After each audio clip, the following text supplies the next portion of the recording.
better? Oh, interesting. Looks like the presentation is going to be a little broken, but never mind.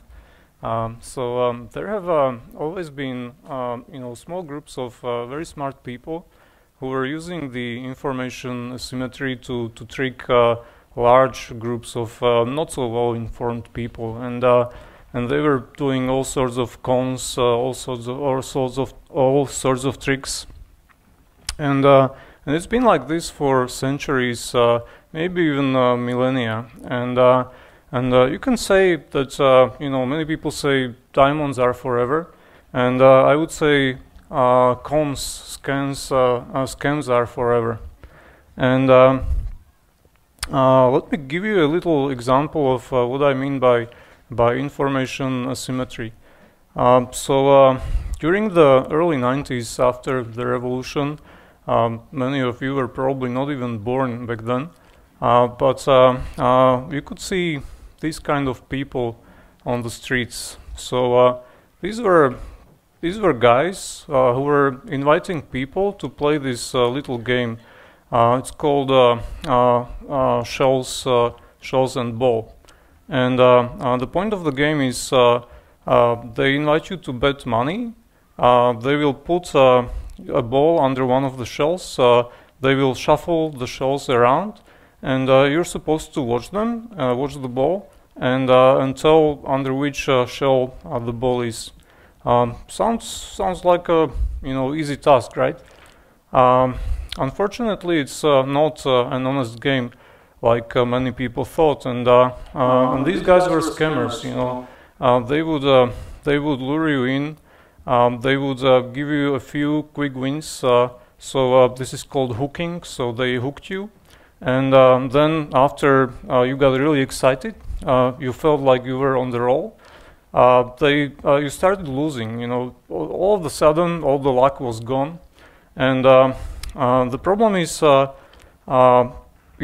this wasn't an honest game. So these guys were kind of like magicians. They were using sleight of hand to plant the ball under pretty much any shell of their choice.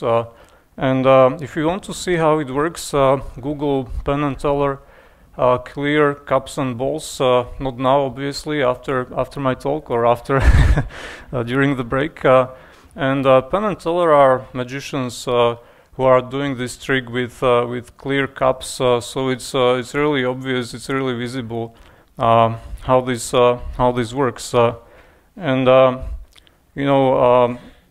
Media, newspapers and magazines ran a lot of articles about this, and people realized that this is a scam. They're not supposed to play this game, and it helped. It killed the information asymmetry here.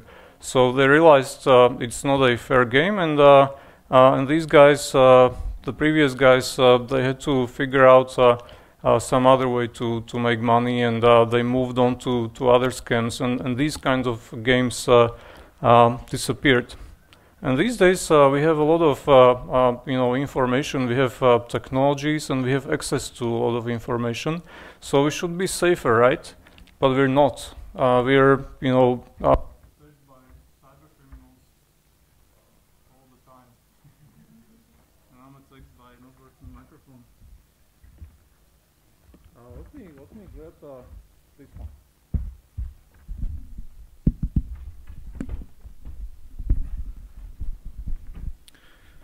So we're attacked by by cyber criminals on daily basis, and why is it? I'll give you another example. Cars are over 100 years old, and it took them decades to become common parts of our lives. So the society had lots of time to adjust, lots of time to create rules for the traffic. Lots of time to make cars safer so we don't get killed in them.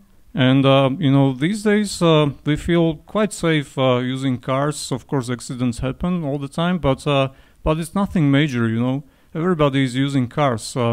Whereas modern technologies like the internet, they were introduced not very long time ago, and all of a sudden everybody embraced them, and we became pretty much dependent on those technologies, and the problem is we don't really understand them. A lot of people are using these technologies, but they're so complex. They don't really understand how they work, and this is creating a huge information asymmetry, which, as you can see from the previous example, is very good for the bad guys, for the cyber criminals. And now let me give you a short history of cybercrime, and obviously cybercrime hasn't been around for a very long time. It's a fairly new thing. In fact, we are celebrating 30th anniversary of our first product, which was done in 1987. That was when the first computer viruses appeared, and back then the viruses, they were not really, a crime, or people didn't who made them. We didn't call them cyber criminals because they did them for fun, fame. They liked seeing their virus in the news, that it caused some turmoil. And of course, some of them destroyed things. Some of them made problems for people or companies. But quite often there wasn't really any malicious intent. But maybe 10-15 years later, these guys who were making malware, who were making viruses, they realized they can make a lot of money on those, and they invented a whole bunch of techniques how to make money, and things like banking trojans were introduced. So that's malware which will allow attackers to basically rob your bank account clean. Viruses or malware started to be using even in cyber warfare for political reasons. For example, in 2010, you might know a case called Stuxnet, which was malware, which spread like normal malware, among computers, among people. And when it hit the right target, the right place, the right computer, which was somewhere in Iran, in nuclear enrichment facilities, it activated a payload. It basically infected the industrial control system of these centrifuges, and it basically destroyed them. So this is pretty wild, right?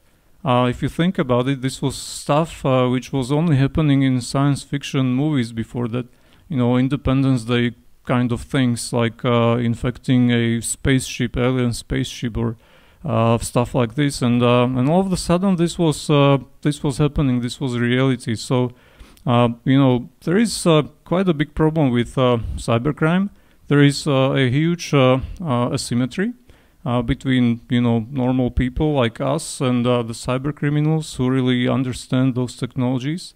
There is a lot of good guys who understand technologies, who are actually making countermeasures, like us, like me, and it looks like I wouldn't say we're losing, but a couple of years ago we saw some interesting study where it showed that in the cybercrime economy, in the black economy, there was already more money to be made than in the protection business, in the antivirus business, which is quite scary because it's obviously luring really good brains to the dark side, which is bad.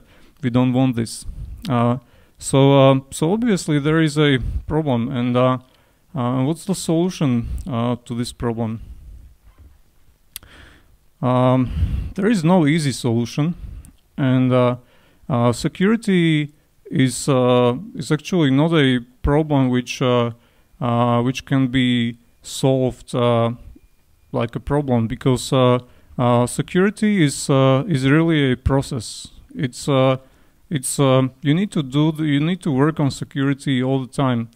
For us, it's like a chess game. So we see bad stuff happening. We make some measures against the malware. we create detection for the malware, and then the bad guys obviously don't like it, so they make countermeasures, and of course we're trying to anticipate their steps, and they're trying to do the same thing, pretty much like in a game of chess, and this is going on forever.